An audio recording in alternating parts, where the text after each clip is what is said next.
श्री दुर्गाय नमः। दुर्गा सप्तशती का नवा अध्याय, निशुंभ वध। ध्यान। मैं अर्धनारेश्वर के श्री विग्रह की निरंतर शरण लेता हूँ। उसका वर्ण बंदूक पुष्प और सुवर्ण के समान रक्तपीत मिश्रित है। वह अपनी भुजाओं में सुंदर अक्षमाला, पाश, अंकुश और वरद मुद्रा धारण करता है। अर्धचंद्र उसका आभूषण है तथा वह 3 नेत्रों से सुशोभित है।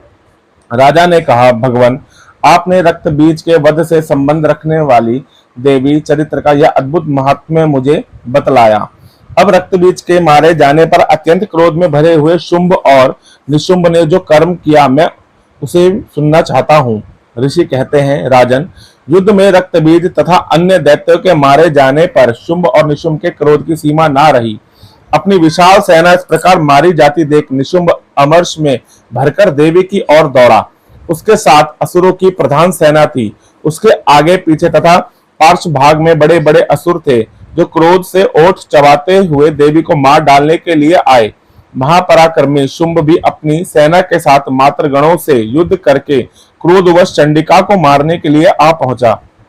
तब देवी के साथ शुंभ और निशुंभ का घोर संग्राम छिड़ गया। वे दोनों दैत्य मेघों की भांति बाणों की भयंकर वृष्टि कर रहे थे।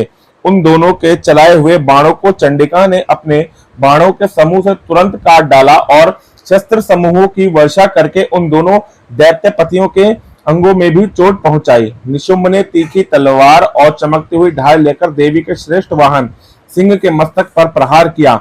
अपने वाहन को चोट पहुंचने पर देवी ने शुरुप्र नामक बाण से निशुंभ की श्रेष्ठ तलवार तुरंत ही काट डाली और उसकी ढाल को भी, जिससे 8 चांद जड़े थे, खंड खंड कर दिया। ढाल और तलवार के कट जाने पर उस असुर ने शक्ति चलाई, किंतु सामने आने पर देवी ने चक्र से उसे भी 2 टुकड़े कर दिए। अब तो निशुंभ क्रोध से जल उठा और उसने दानव ने देवी को मारने के लिए शूल उठाया, किंतु देवी ने समीप आने पर उसे भी मुक्के से मारकर चूर्ण कर दिया। तब उसने गदा घुमाकर चंडिका के ऊपर चलाई, परंतु वह भी देवी के त्रिशूल से कटकर भस्म हो गई। तदंतर दैत्यराज निशुंभ को फरसा हाथ में लेकर आते देख देवी ने बाण समूहों से घायल कर धरती पर सुला दिया। उस भयंकर पराक्रमी भाई निशुंभ के धराशायी हो जाने पर शुंभ को बड़ा क्रोध हुआ और अंबिका का वध करने के लिए वह आगे बढ़ा। रथ पर बैठे बैठे ही उत्तम आयुधों से सुशोभित अपनी बड़ी बड़ी 8 अनुपम भुजाओं से समूचे आकाश को ढककर वह अद्भुत शोभा पाने लगा। उसे आते देख देवी ने शंख बजाया और धनुष की प्रत्यंचा का भी अत्यंत दुस्सह शब्द किया। साथ ही अपने घंटे के शब्द से, जो समस्त दैत्य सैनिकों का तेज नष्ट करने वाला था, संपूर्ण दिशाओं को व्याप्त कर दिया। तदंतर सिंह ने भी अपनी दहाड़ से, जिसे सुनकर बड़े बड़े गजराजों का महान मद दूर हो जाता है, आकाश, पृथ्वी और 10 दिशाओं को गुंजा दिया।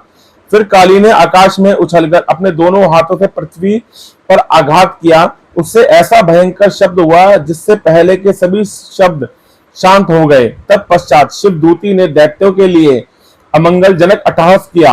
इन शब्दों को सुनकर समस्त असुर थर्रा उठे, किंतु शुंभ को बड़ा क्रोध हुआ। उस समय देवी ने जब शुंभ को लक्ष्य करके कहा, ओ दुरात्मन, खड़ा रह, खड़ा रह। तभी आकाश में खड़े हुए देवता बोल उठे, जय हो, जय हो। शंभु ने वहां आकर ज्वालाओं से युक्त अत्यंत भयानक शक्ति चलाई। अग्नि में पर्वत के समान आती हुई उस शक्ति को देवी ने बड़े भारी लूक से दूर हटा दिया। उस समय शुंभ के सिंहनाद से तीनों लोग गूंज उठे। राजन, उसकी प्रतिध्वनि से वज्रपात के समान भयानक शब्द हुआ, जिसने अन्य सब शब्दों को जीत लिया। शुंभ के चलाए हुए बाणों के देवी ने और देवी के चलाए हुए बाणों के शुंभ ने अपने भयंकर बाणों द्वारा सैकड़ों और हजारों टुकड़े कर दिए। तब क्रोध में भरी हुई चंडिका ने शुंभ को शूल से मारा। उसके आघात से मूर्छित हो वह पृथ्वी पर गिर पड़ा। इतने में ही निशुंभ को चेतना हुई और उसने धनुष हाथ में लेकर बाणों द्वारा देवी, काली तथा सिंह को घायल कर डाला। फिर उस दैत्यराज ने 10,000 बाहें बनाकर चक्रों के प्रहार से चंडिका को आच्छादित कर दिया। तब दुर्गम पीड़ा का नाश करने वाली भगवती दुर्गा ने कुपित होकर अपने बाणों से उन चक्रों तथा बाणों को काट गिराया। यह देख निशुंभ दैत्य सेना के साथ चंडिका का वध करने के लिए हाथ में गदा ले बड़े वेग से दौड़ा। उसके आते ही चंडी ने तीखी धार वाली तलवार से उसकी गदा को शीघ्र ही काट डाला।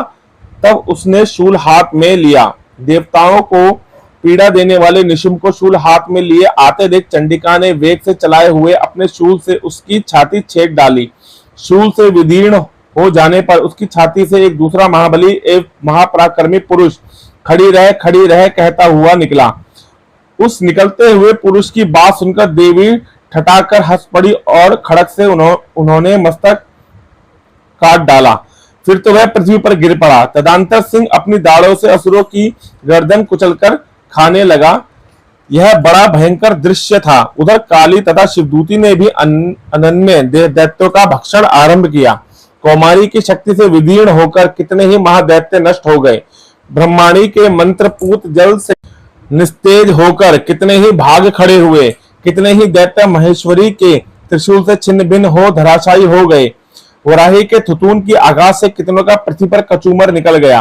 वैष्णवी ने भी अपने चक्र से दानवों के टुकड़े टुकड़े कर डाले। इंद्र के हाथी से छूटे हुए वज्र से भी कितने ही प्राणों से हाथ धो बैठे। कुछ असुर नष्ट हो गए, कुछ उस महायुद्ध से भाग गए तथा कितने ही काली शिवदूती तथा सिंह के ग्रास बन गए। दुर्गा सप्तशती का 9वां अध्याय पूरा हुआ। जय माता दी।